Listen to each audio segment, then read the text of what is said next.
kami di sini akan menampilkan video tentang vertikultur.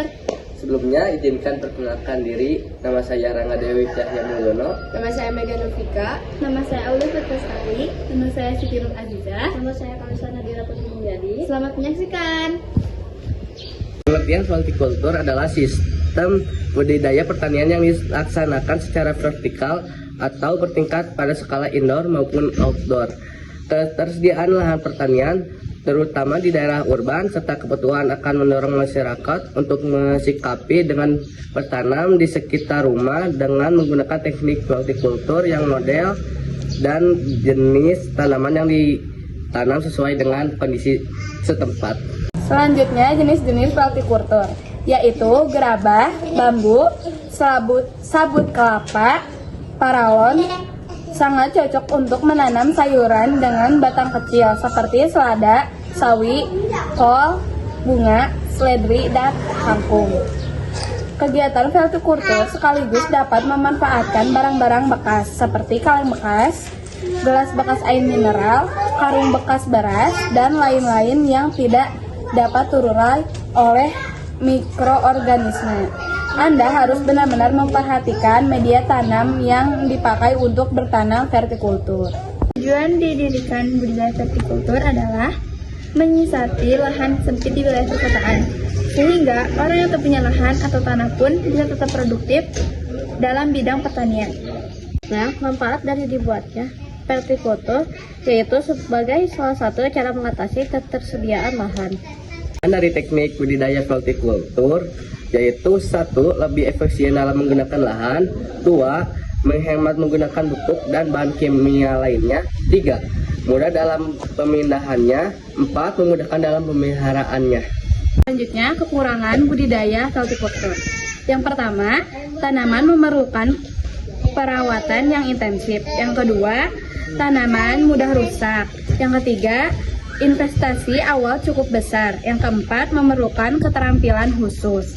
Yang kelima, terbatas pada tanaman hortikultur. Lalu jenis-jenis vertikultur. Yang pertama, vertikultur vertikal yang menggunakan penopang yang kokoh dan berbentuk silinder yang dapat berdiri tegak pada lahan, atau menggunakan paralon atau kayu yang berdirikan tegak pada lahan. Jenis vertikultur yang kedua adalah horizontal yang disusun secara bertingkat seperti rak atau tangga. Dapat menggunakan batang pisang yang dikomunikasikan dengan karung, beras, dan lain-lain. Jenis yang ketiga, vertikultur gantung, yang digantung pada atau bangunan menggunakan tali atau kawat, dapat menggunakan botol bekas atau pot. Dan jenis vertikultur yang terakhir adalah vertikultur susun. Vertikultur susun umumnya berupa pot-pot yang disusun secara vertikal, tanpa penopang layaknya vertikultur vertikal.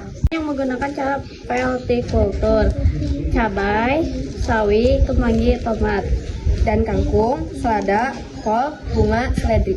Tanaman hias vertikultur.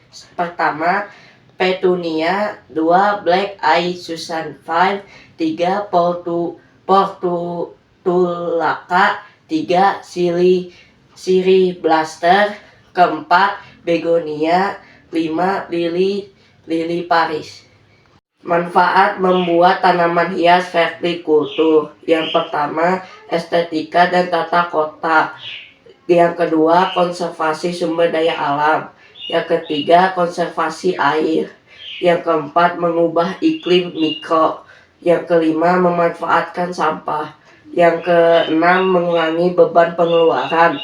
Yang ketujuh, mendukung pasokan kebutuhan. Yang kedelapan, arena belajar. Selain itu, vertikultur juga menjadi salah satu upaya penyegaran dan penghijauan karena tanaman ini mampu menghasilkan oksigen. Langkah-langkah berikut itu merupakan salah satu cara untuk turut serta mengurangi jumlah sampah di permukaan bumi. Terima kasih yang sudah menyaksikan dari awal hingga akhir. Semoga ini semua dapat bermanfaat bagi kita semua. Wassalamualaikum warahmatullahi wabarakatuh.